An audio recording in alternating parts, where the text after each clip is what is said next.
Indeed, it was Washington versus Morton in front of a packed Potter Dome crowd as the Potters led by 6 at halftime and actually went up 9 on a Katie Brock 3 on Katie's senior night.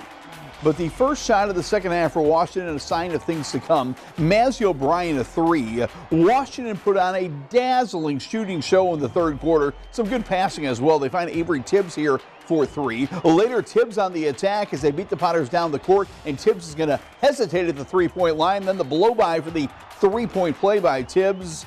28 points in that third quarter. Adrian Donald here inside to Danny Gaudet. Washington wins the game in the Middle Illini title with an incredible second half. The message at halftime was we had to make some adjustments on offense. We created an overload. We knew we needed that. And just attack, push the ball in transition, and be us and do what we've been doing all year long. First half we played slow. That's not who we are. So we really made that adjustment. Our kids believed and they played so hard, and I'm so proud of them. At halftime, coach really was on us. We need to up our defensive effort and not be timid on offense. And we came out here, we set flare screens, we drove the ball, and we executed, and it showed. The Panthers will enter the postseason with 30 wins, a Middle Illini title, and a #1 state ranking.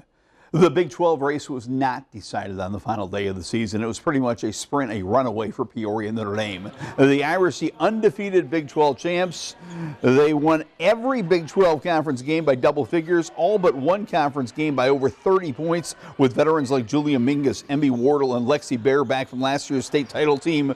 The Irish will take a 27-win, 4-loss record into the postseason, and you bet they are hungry for seconds. They won a second straight state title.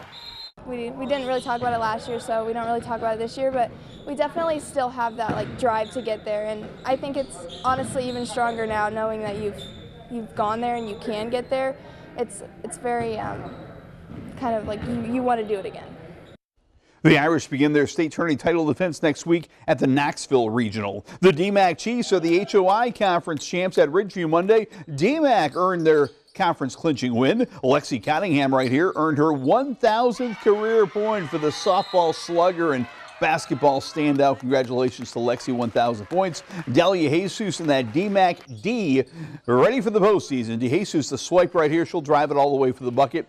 DMAC, your Heart of Illinois Conference champ. The open tournament play at the Peoria Manual Regional. They do host the 2A sectional. We also have a champ in the Illini Prairie Conference. Coach Debbie Kaufman's Bloomington Central Catholic Saints. Logan Shanks is going to drill a 3, then Carissa Cook a rebound putback.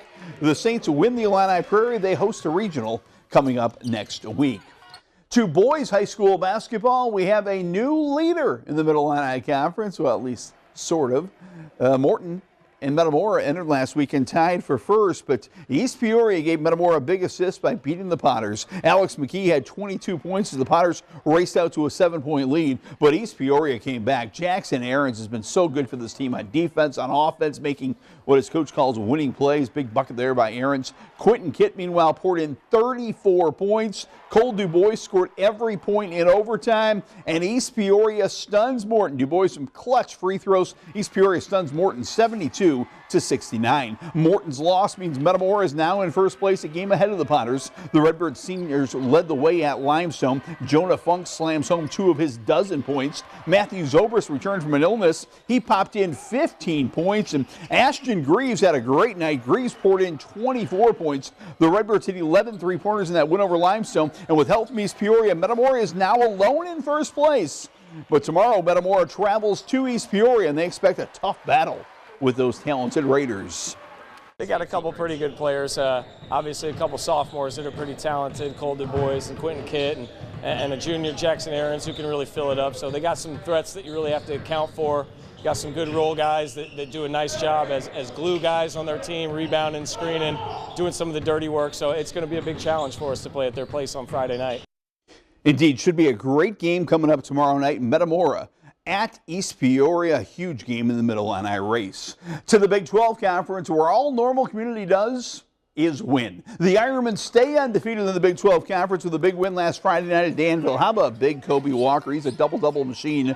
18 rebounds in this game, 14 points for Big Kobe. Trey Burditt's given Normal Community some great play. He's going to hit a 3 here. He's made some huge threes this year for the Ironmen. Later, Trey on the drive and the bucket. Then it's going to be Chase Caston on the drive and the bucket. The Ironmen undefeated in the Big 12, playing some amazing team basketball. So we've got to play a little bit different, but these guys are doing well, and we're playing around Kobe, but other guys are hitting big threes, like Trey Burden hit a huge three to beat Manuel, and so we've gotten a little bit from a lot of different guys. The Ironmen try to stay undefeated in the Big 12 tomorrow night when they travel to Peoria Richwoods. The Heart of Illinois Conference race is right now Tri-Valley's race to win. The Vikings stayed undefeated with a clutch win over Hayworth on Tuesday night. Hayworth gave him trouble. Chase Rupert a three later. Rupert scores again. He had 22, but Aiden Jensen, Tri-Valley survived. Jensen had 20. Tri-Valley stays undefeated. They're at Gibson City tomorrow night.